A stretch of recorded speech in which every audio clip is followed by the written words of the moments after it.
I've written damaged people, but never so damaged that they are unnecessarily cruel and mean. I've joked before that I've tried to write a bad boy, and then he keeps turning around and doing something nice.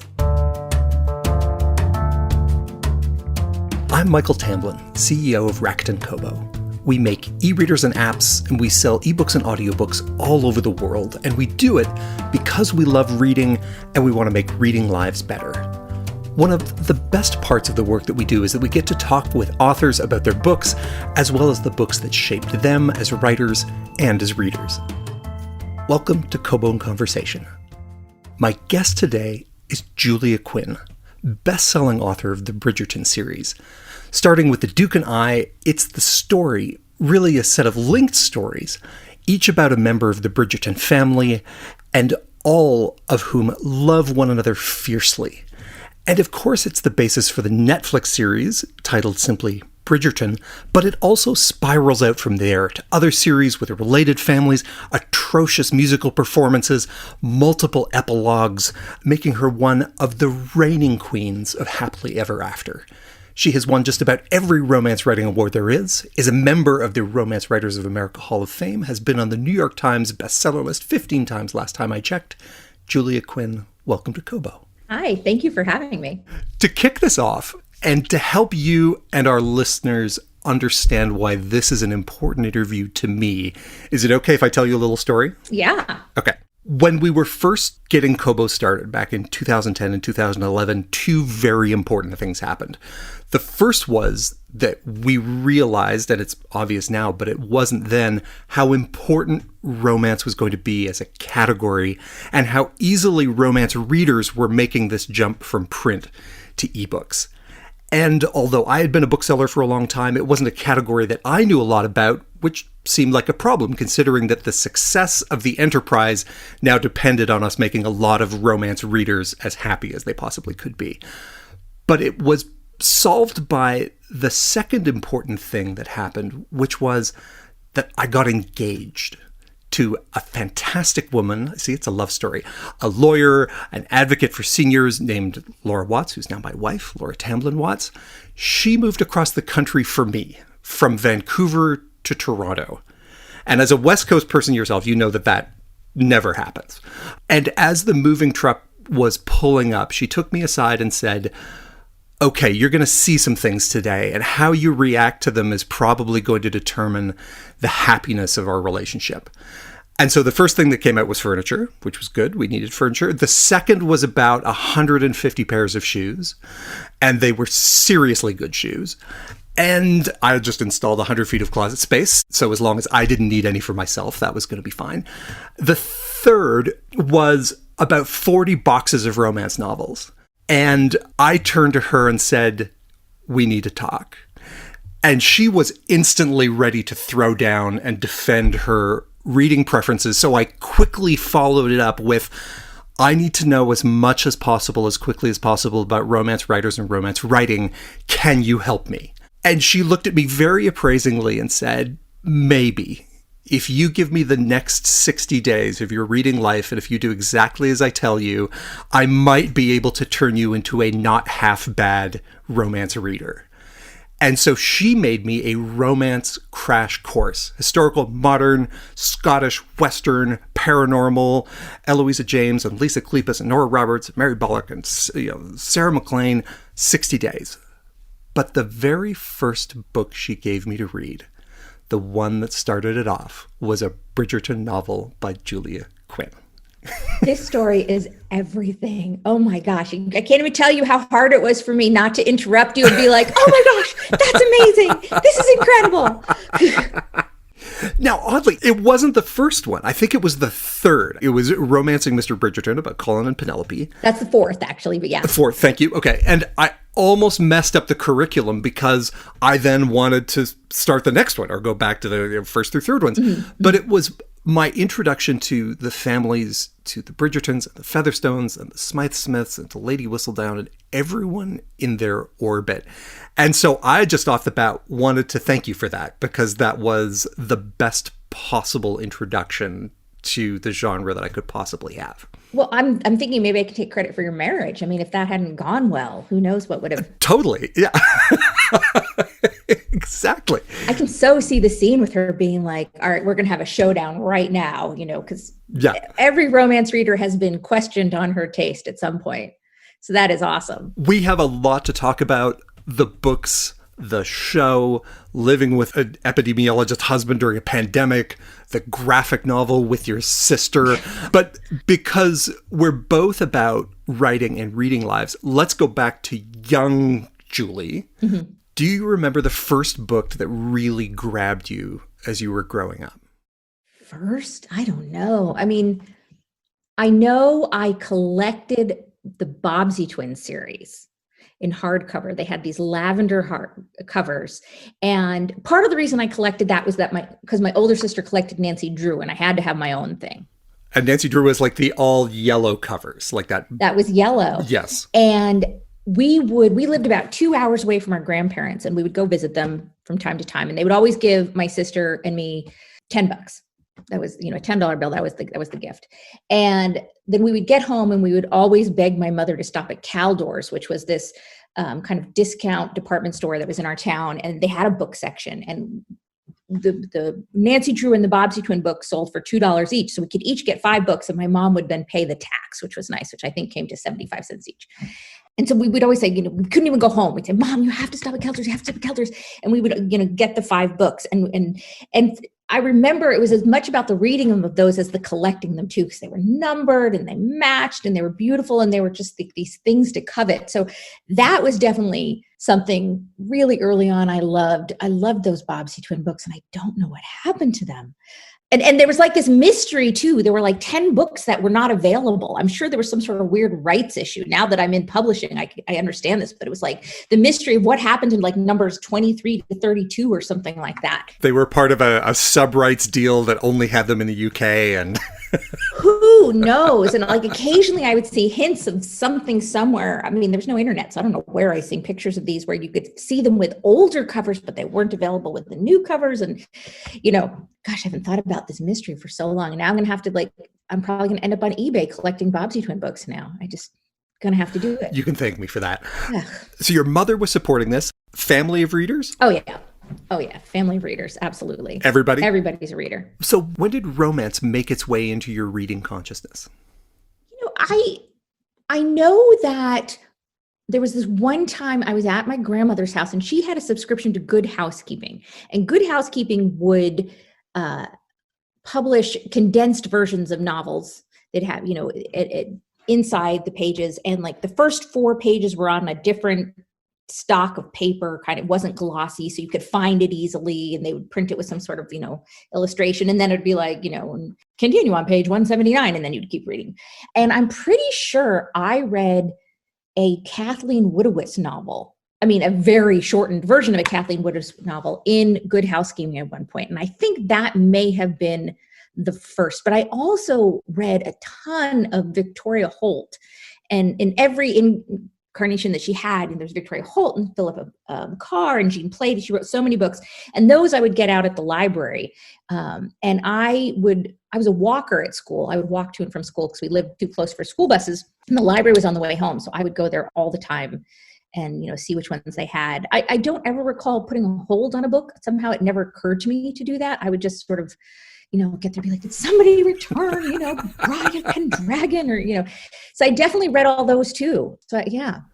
And you were also a Sweet Valley High fan. Okay. So I actually read what's called Sweet Dreams, which was a little bit different than Sweet Valley High. Oh, okay. I mean, I read the Sweet Valley Highs. I liked them okay, but I was really more into the Sweet Dreams. And what was not being a Sweet Dreams fan myself, what is the difference between the two? Well, Sweet Dreams they were not connected books. Each one was its own little teenage romance novel. So it was kind of like, the Harlequin or Mills and Boone of teenage romance. Whereas Sweet Valley High had this whole world and, these twins, one was good, one was evil, and went on forever. So that was more of like, Beverly Hills 90210. And it kind of makes sense that I would have gravitated toward the Sweet Dreams because each book has a happy ending. And with Sweet Valley High, it was more of an ongoing thing. And I like my happy endings. You were propelled by the combination of Sweet Dreams and Sweet Valley High to Harvard, where you studied art history. Was that? Yes. It does. The causal link is so clear. It makes such sense when you say it like that. Was art history something that you were going to with a particular goal in mind? No, I kind of fell into it. And it was actually history of architecture. Art history is kind of the name of the major, it's fine arts. And what happened was, at some point in my career there, I was trying to figure out what I wanted to do in life, as one does then. And I got it in my head that I thought I might want to go into architecture. And so I started taking some classes toward that. And I think it was my sophomore year, I was taking a design class and I was also taking a history of architecture class. And by the end of the year, I realized I did not enjoy the design class that much, but I loved the history of architecture class. And it was just this really interesting way of looking at history, through the built environment. So, people, they hear I've majored in art history, they think I'm going to be able to talk really, intelligently about the great masters. And I cannot, I'm afraid, perhaps, better than the average person on the street, but not much. But it was really more about buildings and urban planning and how that built environment affects our world. And that's what I was really interested in. And I never, ever intended to do anything with it. That's kind of, the beauty and the conceit of going to Harvard, that I think it's expected there that you went to Harvard, you should, you're qualified, you can do something. The name should be enough. So they don't actually have any, what we'd call practical degrees. It's all, I guess, except for like engineering, which I wasn't going to go into. It's all arts and sciences. You can't do marketing or pre-law or, business as an undergraduate. So I was like, well, in some ways this is more practical than other people because I could become a curator, I guess. That's right. I don't have to become a philosopher, which is yes. one of the other options on the table. Mm-hmm. When did the switch flip for you from reader to writer, from somebody who loved reading to somebody who thought, I can do this? Well, you actually inadvertently hinted at it earlier when you mentioned, moving on from Sweet Dreams and Sweet Valley High to Harvard. And let me back you up. And there actually is, you were laughing about it, but there actually is a connection. Excellent. I'm ready. What happened was, when I was about 13, I was reading Sweet Dreams and such. And my parents were divorced. I was at my dad's place for the summer, and he's a bit of an intellectual, and he was looking at my reading material and was trying so hard not to put it down, but you could tell that he really thought I should be reading, I don't know, Conrad or something, and which of course is what as teenagers do. As every 13-year-old girl wants to read Heart of Darkness over the summer. So, he came up and he said, why are you reading this? Tell me about it. Tell me what you like about it. So I started trying to tell him what I liked about it. And he said, okay, but how does it enrich you? What do you get out of it? And I said, I was trying to figure this out. I was not prepared for this question. And I said, well, I'm learning vocabulary words. And he said, oh, okay. Well, can you point to a word or two that are in that book that you didn't already know? And this is where I say, reader, I could not.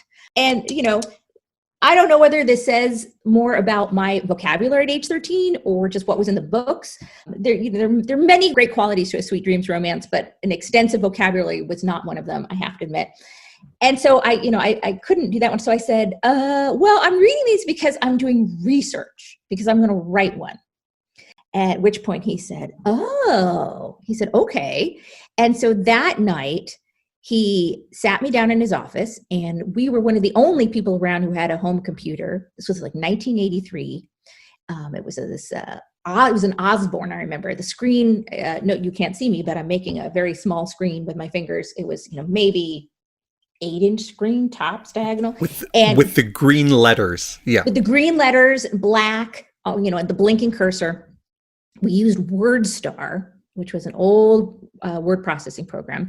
He sat me down. I started typing, and he told me later he was sure I was going to come back in a half hour or so and be like, well, give me the Conrad. And but I just kept going, and he came back in about 3 or 4 hours later, and I'm still in there, and I'm typing, and I'm writing my story. And I ended up, over the course of 2 summers, I wrote a novel, which I then submitted to Sweet Dreams. And I wrote, what I still believe is a very, very good cover letter. And saying, because I'm, at this point, I think I was 16. I said, because I'm a 16-year-old, I think you'll find this book to be more authentic, more, whatever. And I was rejected so fast that I know that there's no way they ever read it. because I know a thing or two about publishing now. Nobody gets rejected in a week and a half. It just doesn't happen. That speaks to a certain efficiency on the slush pile. Somebody was on that. I know. And so I'm sure nobody read it. And I still maintain it was of equal or higher quality than a lot of stuff they were doing. But so here's where we get to the point. Fast forward another year or so, and I'm applying to college.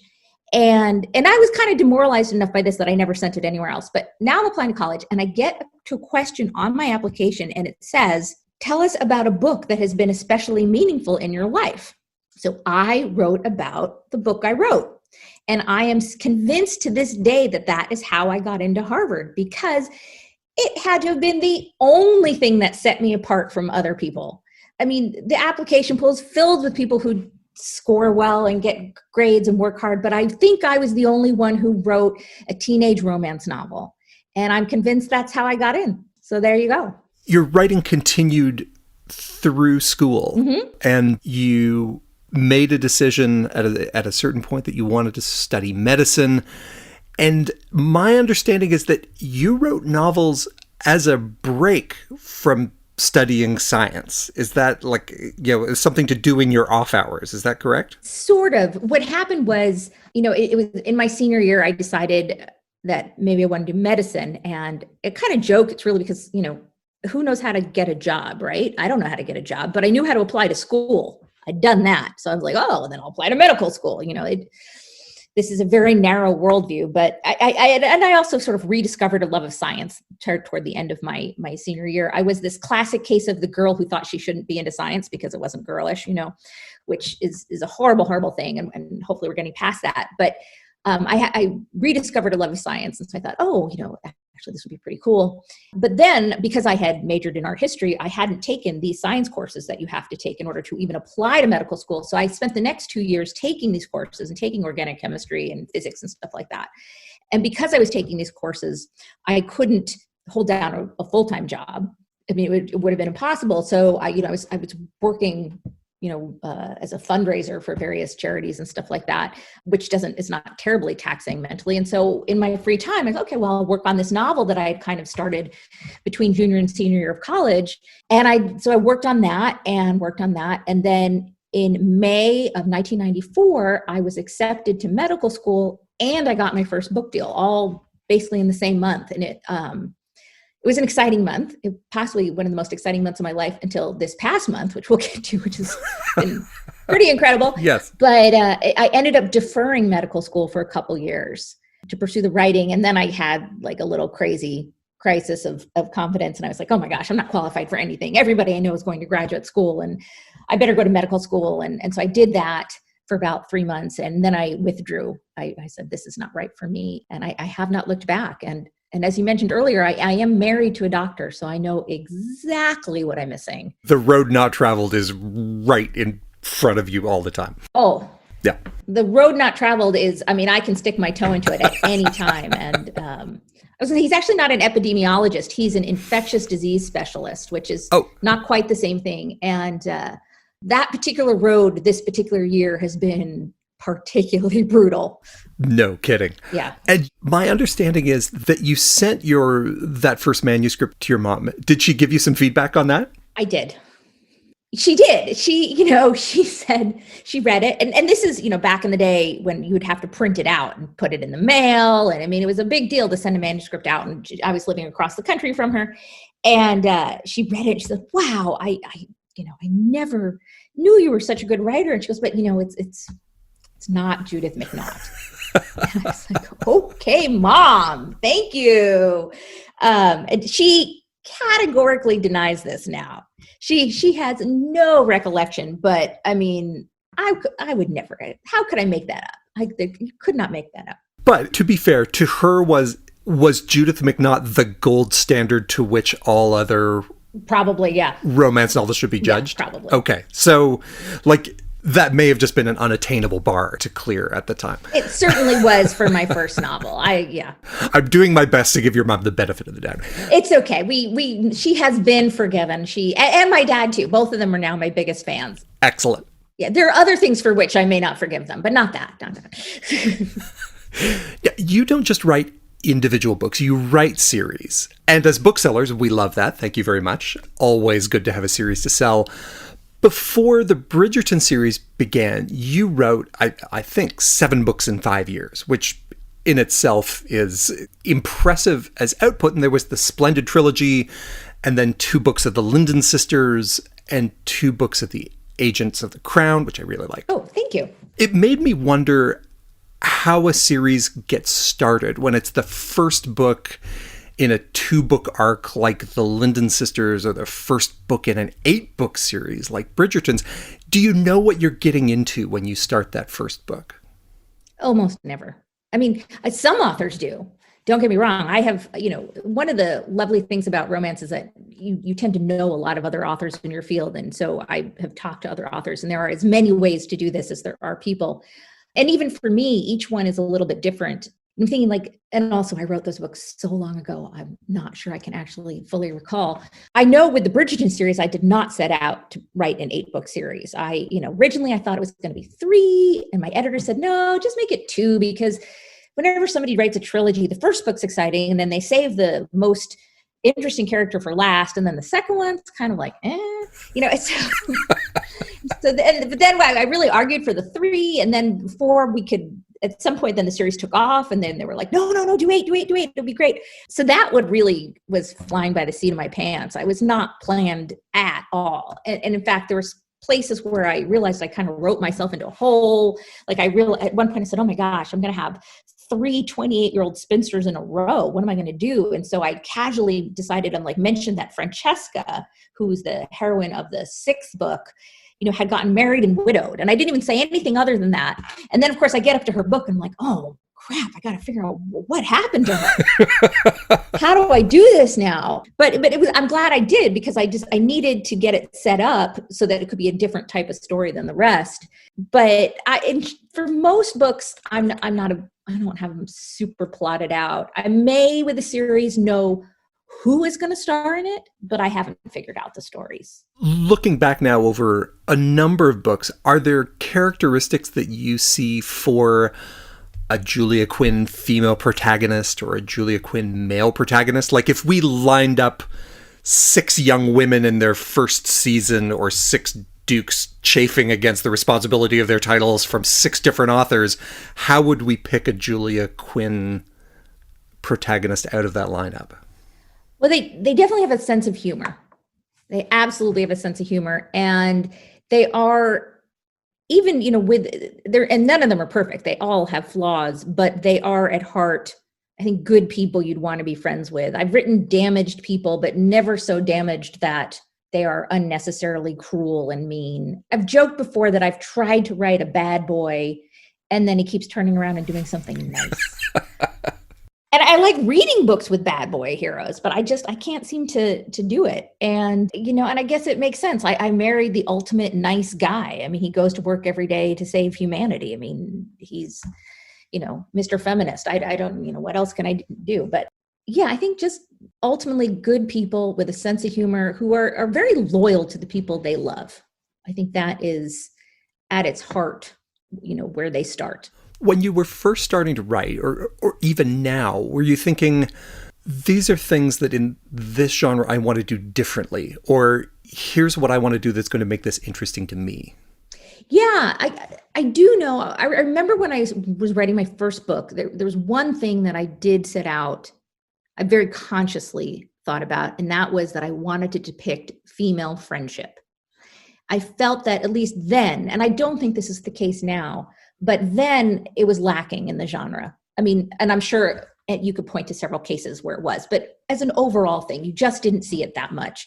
You saw some male friendship, but, it was very easy to sort of, pit the heroine against, some mean girl or something. And I understand in many ways where these things come from. In order to create interesting characters, one of the best ways to do that is to isolate them in some way. So you take away their family, you take away their friendships, and that can really create a dynamic and interesting character. And I've certainly done that. But I just, at that point, was like, I want her to have a friend.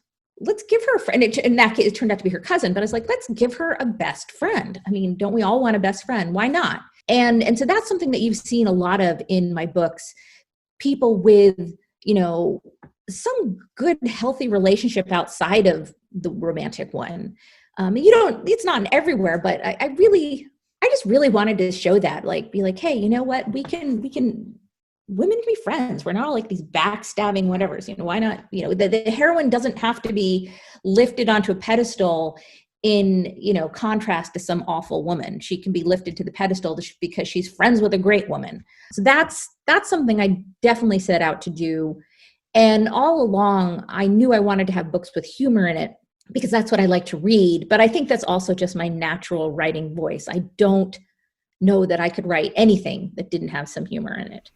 Well, and one of as you say that, it helps to explain one of the things that I've noticed in the books, which is that these friendships, allow for more dialogue. Like you have this, fantastic kind of crackling dialogue between different characters, but also a lot of what would otherwise be interior monologue gets to be said out loud. People get to talk about what they're feeling. They get to talk about what they're worried about. Like it comes out more because they have someone to talk to, which is kind of nice.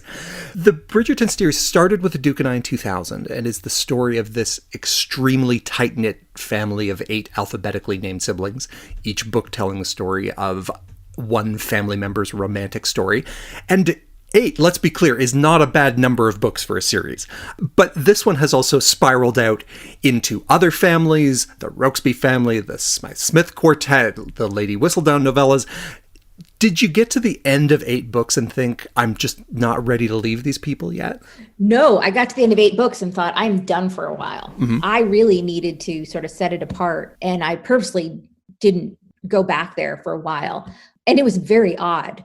I remember the first thing that I did that was completely separate was the Two Dukes of Wyndham, a duet of books. There was a book that came out in between, but that one had actually been at least half written before. So that was the first thing that was entirely new. And it was a very kind of weird and scary thing in a way. Be like, this isn't, I can't fall back on the rest of this world that I've created. But I think I needed actually to step aside for a while.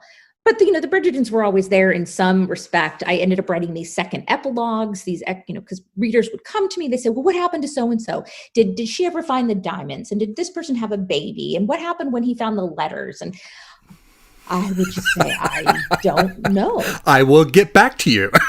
They would be horrified. I'd be like, well, I wasn't even prepared to do that. I finished the book. I'm like, the book's done. I'm not one of these authors who lives and breathes for characters all the time. And so when I finish a book, I finish the book. And honestly, I don't think a great deal about those characters again, unless I'm bringing them back as secondary characters to support another story, which I do from time to time. And, readers, I think some readers were really upset about this. I think they, in their minds, I, fell asleep dreaming of these characters every night. And so I would write these extra stories like, okay, well, here, we can revisit these characters. A couple of them were like 30 years later and some were, 5 days later, but here's what happened. And so those were actually, that was a lot of fun to write these. They're about 30 pages long. And in addition to maybe, answering a question that somebody had or just, being kind of indulgent, I was able to do some things that were a little different for me. I wrote one in the first person. I got to write, the only time I've really written an intimate scene between a couple that has been married for a long time as opposed to, still in those throes of courtship, which was very, very different.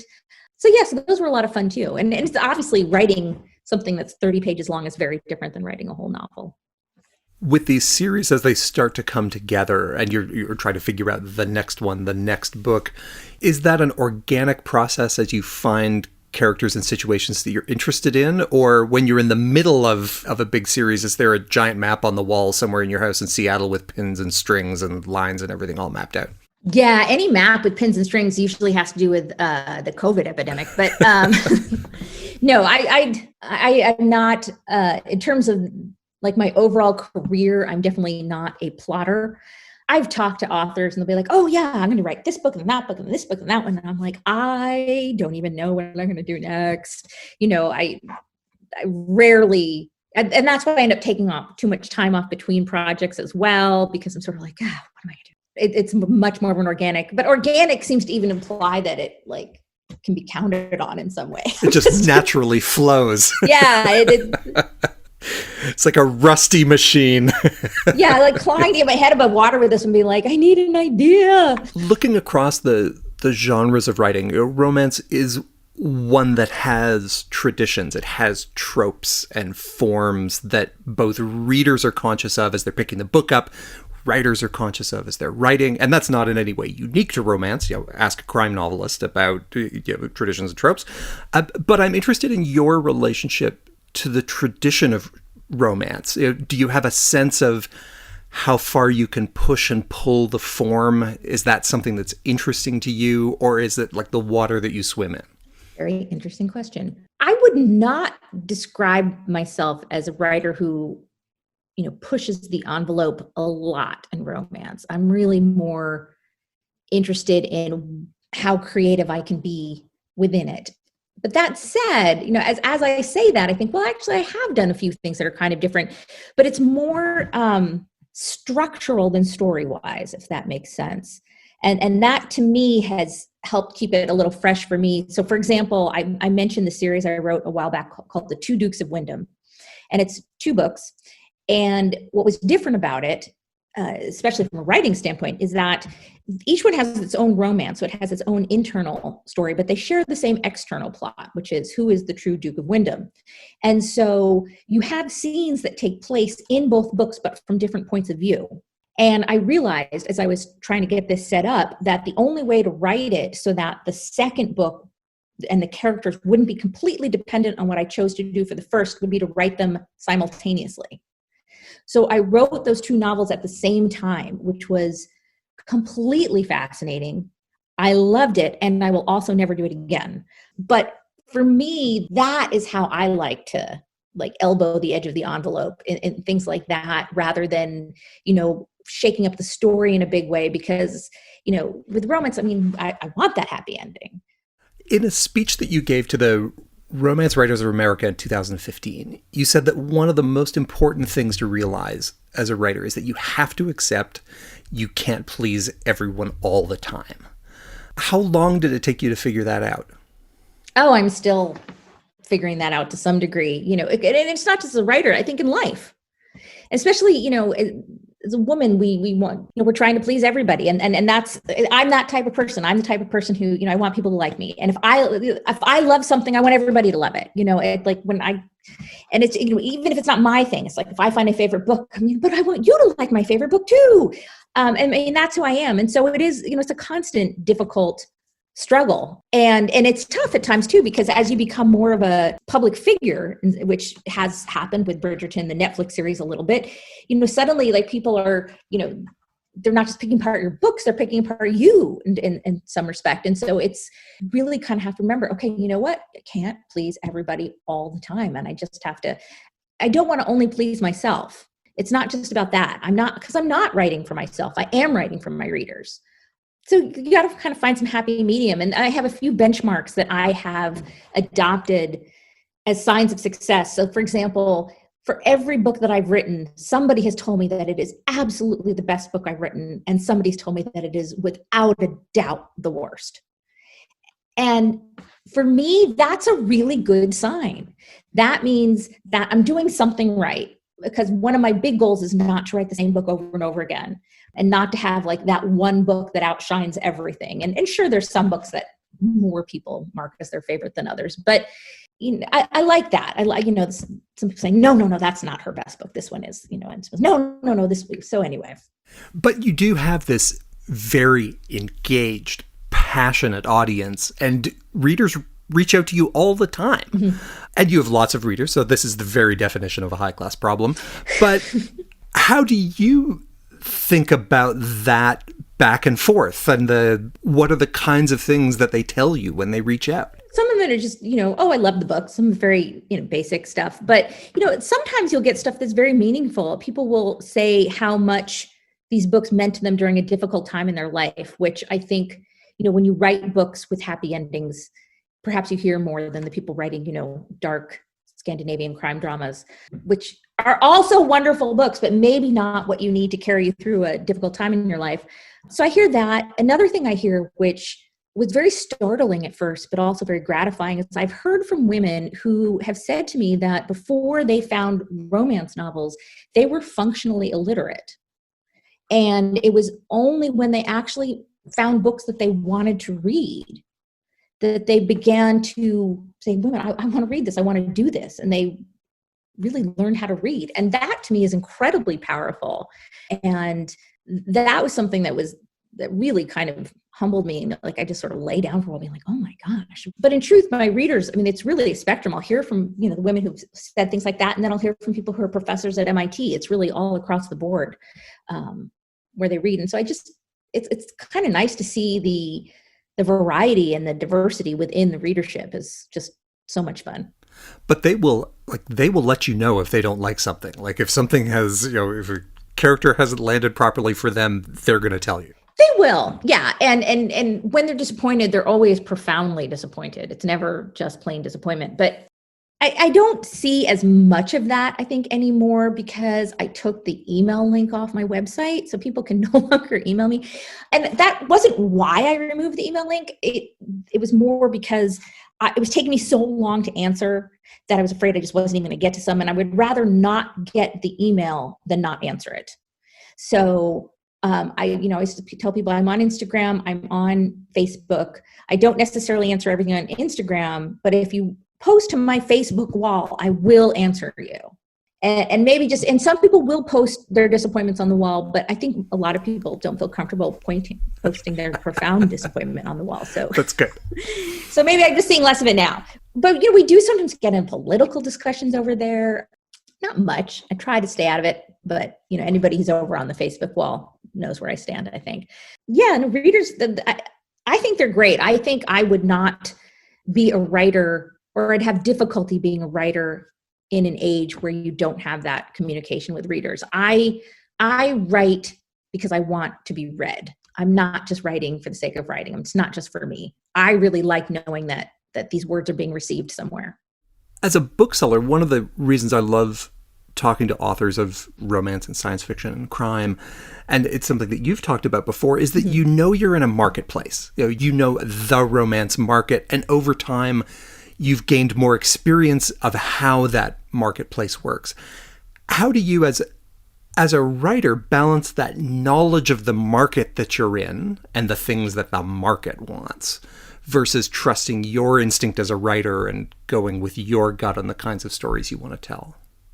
I'm kind of fortunate in that what I have wanted to write has always been fairly squarely within the marketplace. Mm-hmm. I really gravitated toward a Regency set historical, which is what I like to read, which has, for the last 25 years been one of the most, if not the most popular, settings within historical romance. So, I never really had to, face down this big question of, do I go this way or that way, based on the marketplace. So I don't know. Yeah, I think that hasn't really been a difficult question for me. I think I tend to be squarely within it, which is extremely lucky, frankly.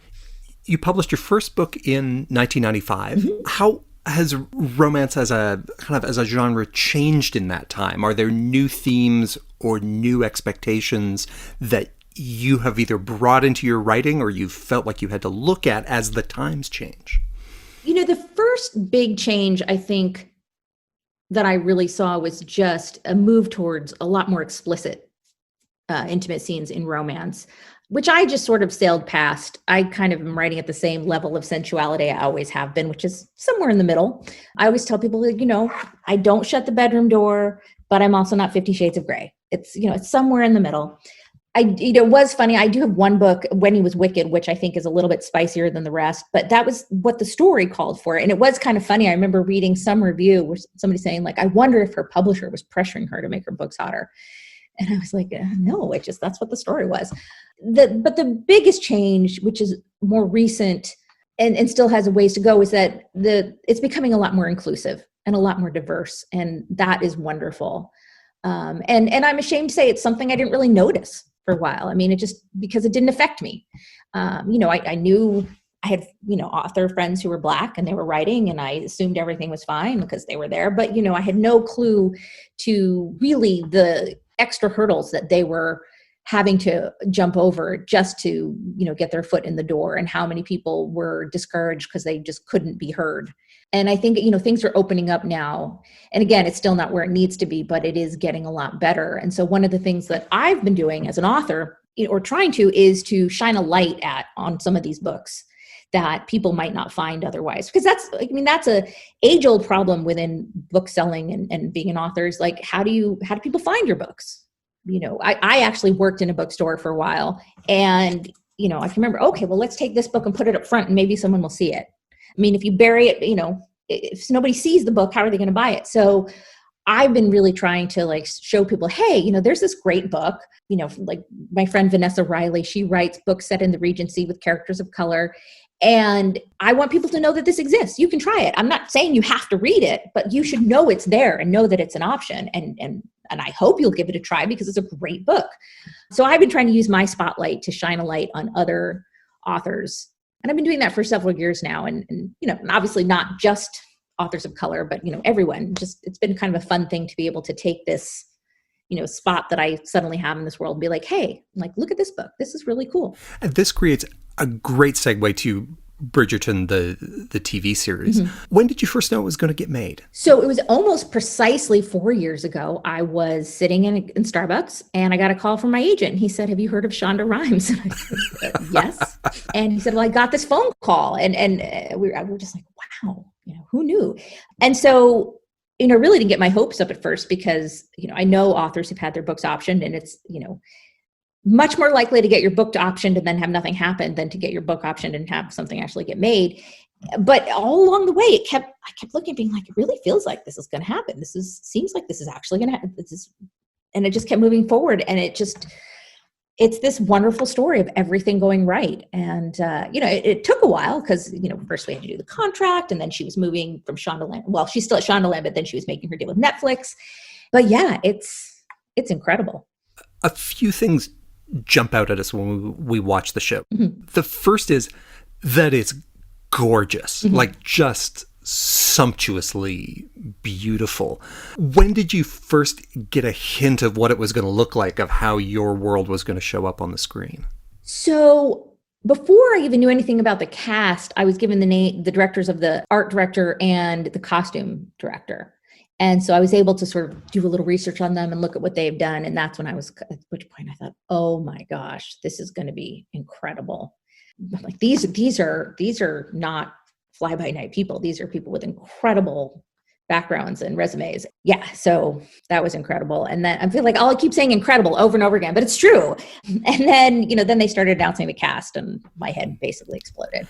And that was the second thing that jumped out. And the one that I think got a lot of coverage when it was first released was an approach to casting that made for a much more diverse and interesting cast than the usual collection of pale faces we usually see in a story about the English aristocracy. Did you know that was in the works from early on? So, it's Shondaland. So I knew they were going to be doing something more inclusive, but I wasn't necessarily sure how. I mean, there are a number of ways you could have attacked it. You could have tweaked the stories and made the stories, written a slightly different story. You could have done true colorblind casting, which is not at all what it is. We much prefer to call it color conscious casting because there was a lot of thought that went into the casting and how it was done. But they found this kind of incredible in-between spot, which is, this diverse cast, but reimagining the society in a way that is actually based on a very interesting historical nugget, which is that many people think that Queen Charlotte was of mixed race. And this is something that historians have been debating for many, many years. And so the writers, and in particular Chris Van Dusen, the showrunner, thought, well, what if this was just accepted then? Like no longer this thing under debate, this nugget under debate, but what if this was accepted? And then what if she used her position to elevate other people of color within society? What would society look like at that point? And then they went on from there. And so I love that they created this slightly alternate reality, but based on something very real in history.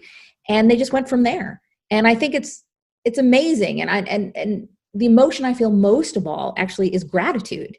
Because, I'm one person. I can only be as diverse as one person can be. But when you get this writer's room, and that's the other really important point, everybody looks at the cast, but take a step back and look at the writer's room. The writer's room on Bridgerton was incredibly diverse in terms of gender, sexual orientation, race, religion, everything. It was the most incredibly diverse group. And so when you get all these people and they can take the story that started with me, but they bring their imagination to it and their lived experiences, and they were able to expand it in a way that, frankly, I by myself could not. And so I'm just incredibly grateful to them for doing that, for taking the story and helping to turn it into something where everyone can see themselves, can see a piece of themselves in it, and can look at it and say, yeah, I get a happy ending too. And I love that, because I think everybody deserves a happy ending and everybody deserves to be able to see themselves in a happy ending. So I could not be happier. The first season was a huge hit. It got binge watch at my house over the course of maybe 3 days over the holidays. But much more importantly, a news story I saw just today said it is now officially the biggest viewership of any Netflix series that's ever been made. So congratulations. That has to feel pretty good. Thank you. I think specifically it's the biggest debut. Okay. Saying. I don't know if it's all series, but the biggest debut. So we'll be precise. And does that mean we will get a second season? Yes, it was renewed. Was it just last week? But yes, it was renewed for a second season. And they say they're going to start filming this spring. I'm not involved with production issues, so I'm not sure how they're going to make that happen, but I believe it if they say they will. And I have not seen any scripts yet. So, because people are like, well, is this going to happen? Is that going to happen? And I'm like, I don't know. But, having written the source material, I can tell you that it's going to be really fun, because I think we all are eager for Anthony to get his comeuppance And that means you cannot answer the most important question I have this interview, which is whether we get to see an on-screen version of a Smythe-Smith musicale. I don't know. I can tell you I have talked about that with Chris Van Dusen. We have shared our mutual love for the Smythe-Smiths, but I have no idea whether or when they could appear. And certainly, they could, not appear in season 2 and, cross fingers, that we get more, they could come in down the road. So I don't know. But I mean, do we really want to listen to that? I mean, did you hear, we sort of got a taste of it when poor Prudence Featherington was singing. That is true. That was something to behold. Oh my goodness. Tell me a little bit about your experience of this last year in the pandemic. I mean, you certainly have family member who is on the front lines of this, but I also talk to authors who some have become super productive, others are having trouble sitting down and getting things done. How has it been for you and your household? I have not been writing a lot. I've been working on, and some of it's for professional reasons. I've had different commitments with the show, the time leading up to it and since. And I've also been working on my next book coming out, is actually a graphic novel, which I have co-done with my sister. And so there's been that. But I think the biggest thing is that I have seen the toll that this pandemic has taken on my husband, who, as I said, is a doctor who specializes in infectious diseases in Seattle, which was the very first deaths in the country. And his job has become so overwhelming that, many respects, I've really kind of shifted into just caretaker mode and taking care of my family, because, I do have 2 children and their lives were disrupted in a huge way as well. And I just like, what? I'm incredibly fortunate that I am able to take some time off from work and just really focus on helping them. And most specifically my husband, because, he's just, it's so difficult to actually explain how his job has changed, but he's still doing everything he was before. But now on top of that, he's giving interviews like you wouldn't believe, because he's very articulate. And so I think he's given 200 interviews since the pandemic began, many of them for local television, some like CNN, BBC, all these things. And this is just on top of his job. It's not suddenly they're like, okay, now you're spokesperson. It's like, please do this in addition to all this. And then, constant meetings of trying to explain to people, okay, these are the protocols and this is why we do it. And, so not necessarily talking to the patients, but talking to other health professionals, being like, okay, this is how we are setting these things up. And then just also these really weird things, like somehow he ended up getting pulled in as the medical advisor to the Pac-12 college football conference, like advising them on how to safely house and practice with their teams. And, and he's not even like a college football fan. So we're sort of like, what? How did that happen? And I think the NFL asked him too. And he was just like, I cannot do anymore. So yeah, around here, it's really been a lot of focus on supporting him. But because of all that, I think in our house, when Bridgerton did debut to such success and it being such a happy show, I mean, yes, we have all the drama, whatever, but it is at its core something that makes people happy. I think it has given our household this jolt of joy, which has been so incredibly wonderful. And, so many people have said, the timing of this was very fortuitous. It came along right when everybody needed it. But, in my house, I think we also really needed it too.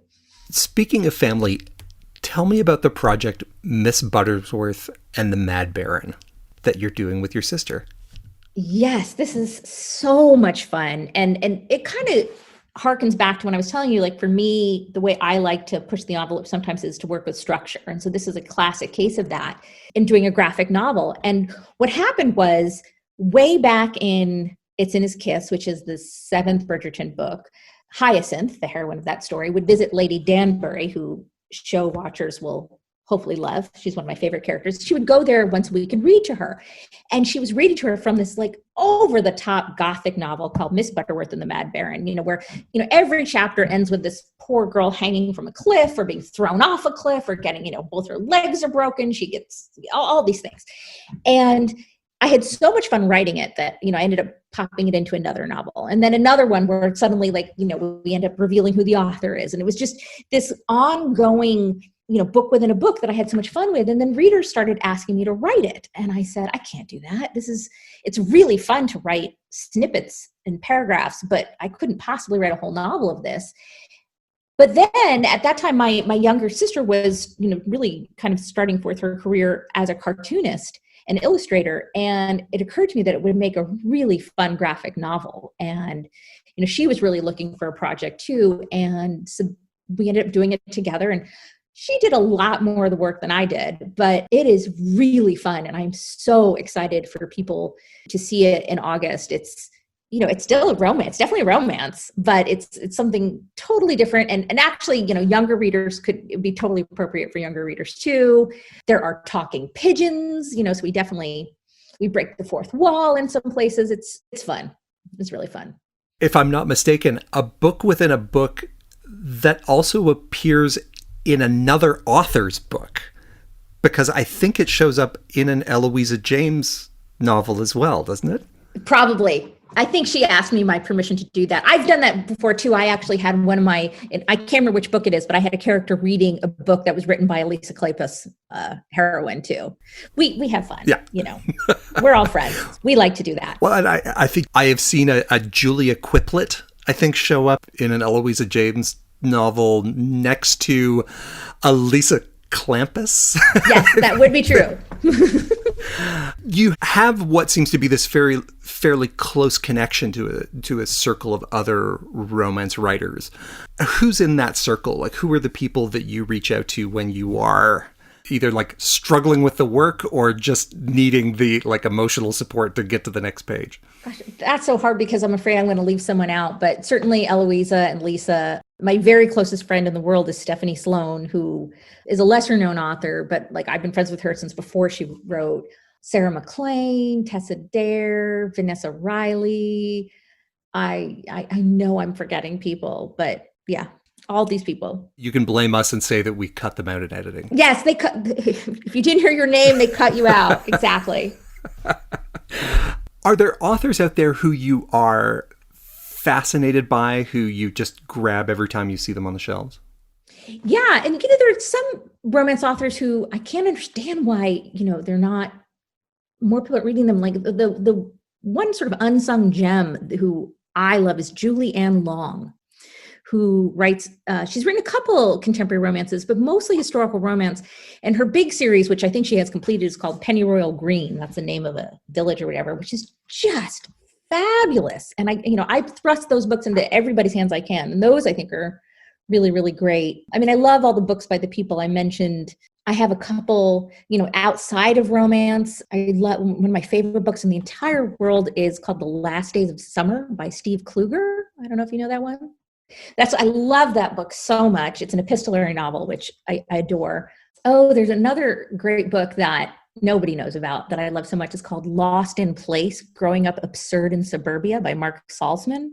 Did I get you? Did I find one you don't know? I do not know that one. Yes, you totally did. Yay! That's a memoir, which is just amazing. And I love it so much. And I picked it up because it opens with, oh, you know what? Actually, I have it over here. So I'm going to actually read you the opening. Hold on a minute.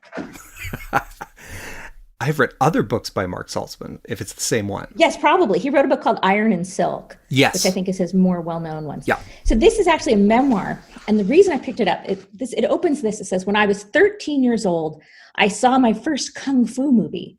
And before it ended, I decided that the life of a wandering Zen monk was the life for me.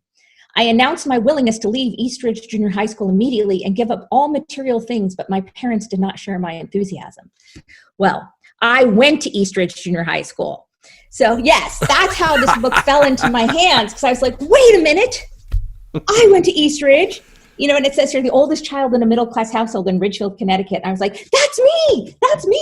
And so, that's how I found it, because I had this personal connection to the setting, but it's this incredible memoir that I have read several times, and I read with my children. And that's a book I just absolutely adore. And give us the name of the book again.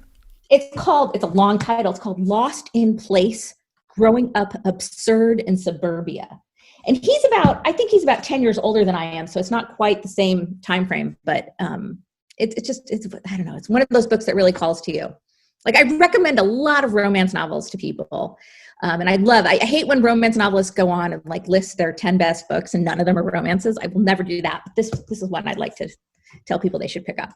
Can you still immerse yourself in a book? Can you lose yourself in it? Or are you making notes along the way?